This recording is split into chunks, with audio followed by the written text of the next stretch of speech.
Hello students, I am Jaime Alvarado from the rainforest. I could say I'm from the rainforest because I was born here in the rainforest. Since I was a child, I've been in touch with monkeys and cats and all the wildlife that lives in Costa Rica. Here specifically is a very rich area, and I grew up with many animals from which actually we hunt. I ate some of these animals, and today I work all the way around. Today I work pro conservation. I want to preserve these animals, to preserve the forest, and to preserve all the species that live in the rainforest.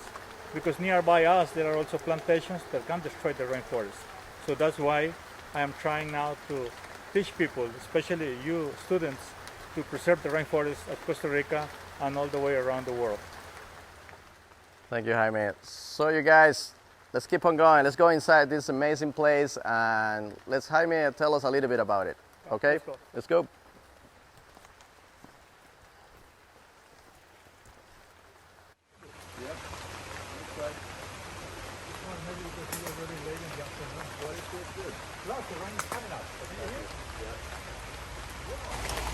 So Jaime, tell me something.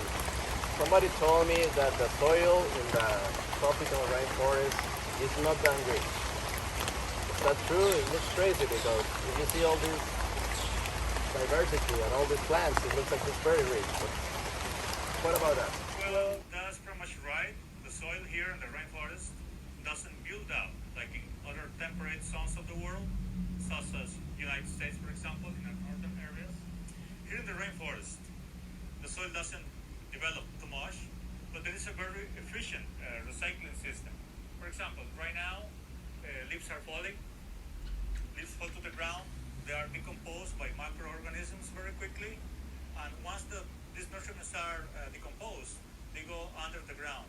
Right now, it's raining by miracle in the rainforest. This is one of the rainiest months, and it's very important that the rain drops in here. When the rain falls to the ground, these nutrients and the raindrops make a sort of a soup that plants are to drink and feed themselves. Interestingly enough, these plants, there's not very many nutrients, but because there's going to be more nutrients next week and more rain next week, the plants always have sort of enough nourishment for them to survive. Underneath the ground, though, there are a whole bunch of root systems that are able to drink from that soup to be able to feed the tree up on top.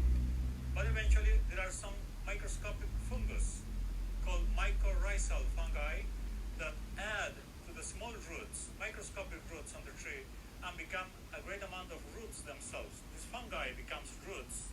These roots are going to suck from the nutriments, feed out the root, and the plant can eat a lot more. With one root, the plant eats once. With 5 roots that are made out of fungus, the plant eats more. And the fungus gets the benefit of being filtered with those nutrients, and the fungus can grow itself. Those fungus, along with the many nutrients and the rain, when it rains, it doesn't just rain water, it rains nitrogen and other elements that are on the atmosphere. In example, even dust from Africa can fall in the rainforest of Costa Rica and be able to supply. Look at this. You just mentioned that the soil here is very poor, but interestingly enough, the forest looks very green. How can that happen? It's because the nutriment cycle is not interrupted by anything here, and the things are going to flow very efficiently, and the plants can survive, the soil can survive, the soil itself can be considered a living organism on its own. But there are many creatures that they're like earthworms that make tunnels in the forest, make the water to go down below, therefore the plant can make the soup and be able to drink those nutrients. And that's exactly how it works in the rainforest. So you guys, pay attention, because what I want you to get to know is how everything in the tropic is connected. Okay?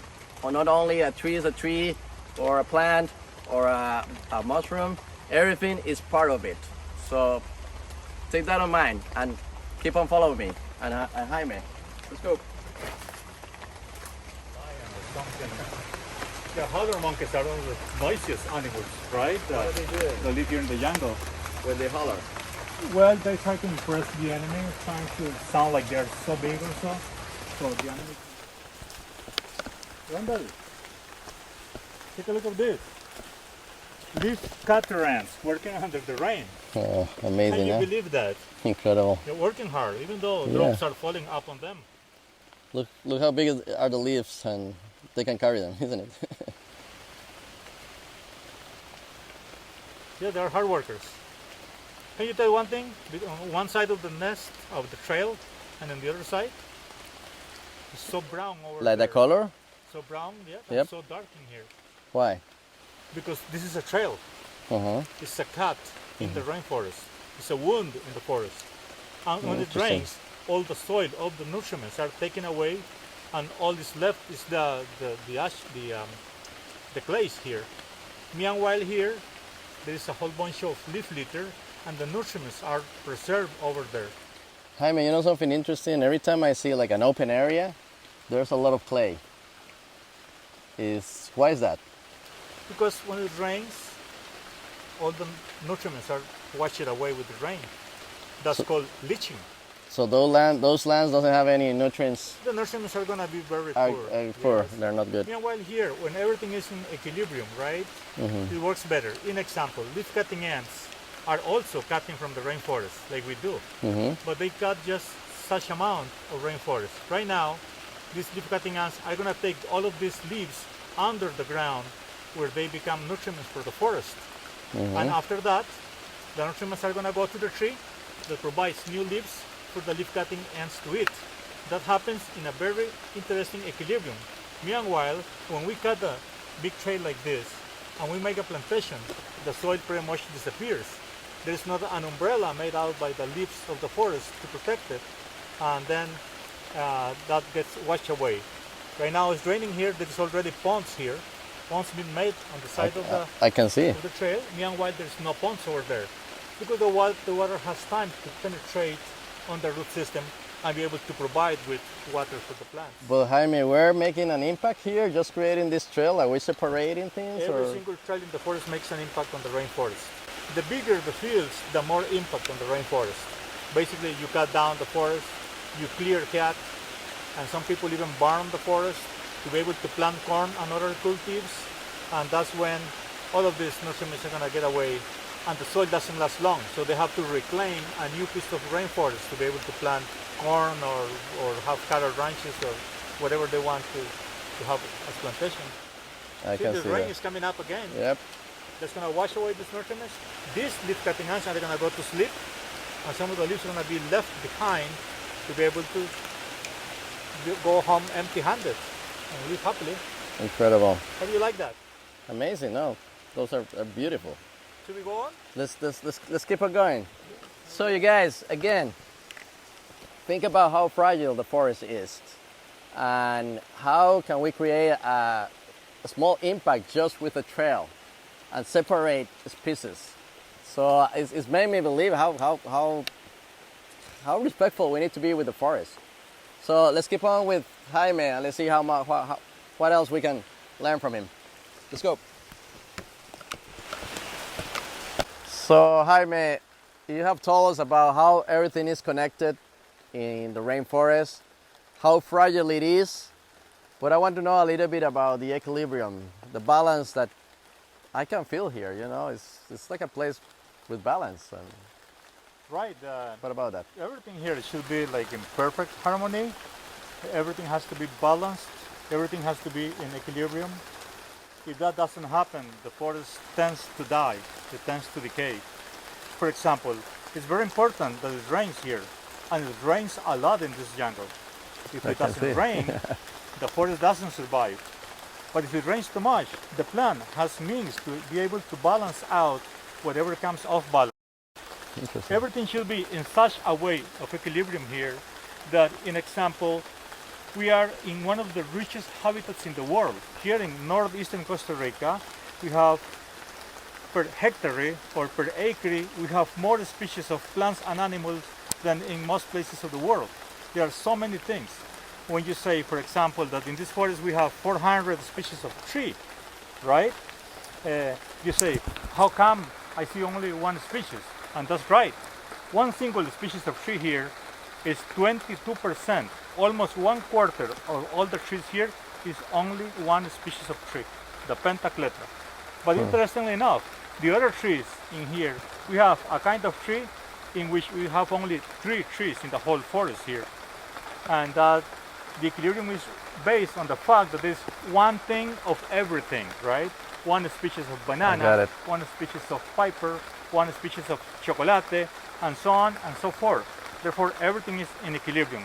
If you were to put only heliconias or only palms, the problem is going to be this equilibrium. The equilibrium is broken, right? That's what happens a lot. For example, when you have monocultives of bananas or pineapples or oranges, where you clear cut a whole bunch of rainforest, then the equilibrium on the forest is no more. Equilibrium on the soil is going to be lost, the washing off the nutriments, and the whole thing becomes chaos in this case. And then it's going to take, if you were to stop that plantation of bananas or whatever, it's going to take thousands of years for it to recover, because there is no equilibrium. You have to come back, recover the equilibrium, to replant things, but it doesn't work. If you want to plant a piece of forest in here, it doesn't work. The forest has to be planted by itself. It has to recover by itself. It has happened so in the whole history of the world. Whenever there is a volcano that blows up and destroys a whole bunch of forest, that forest is going to be recovering again. And it's thanks to the fact that things get destroyed, right? That there is evolution of new species of things that come to live in the rainforest.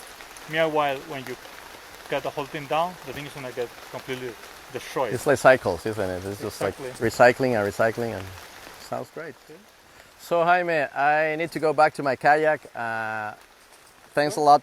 I'll show me the way. But thanks a lot for everything. My pleasure. It's always a privilege to be with you here in the jungle and learn from you. No, it's my pleasure. I hope the children also can learn from.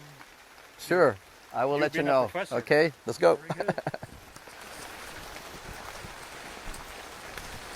Daniel Vega. Mr. Daniel, of course. Yes, sir, Daniel, exactly. Yes, he knows so much about agriculture. He's a great friend of mine too. You know, we call that agroecology. The way he does it. Agroecology? Yes. It's how to make agricultural systems without destroying the jungle. Yeah, that's what we need to learn from him.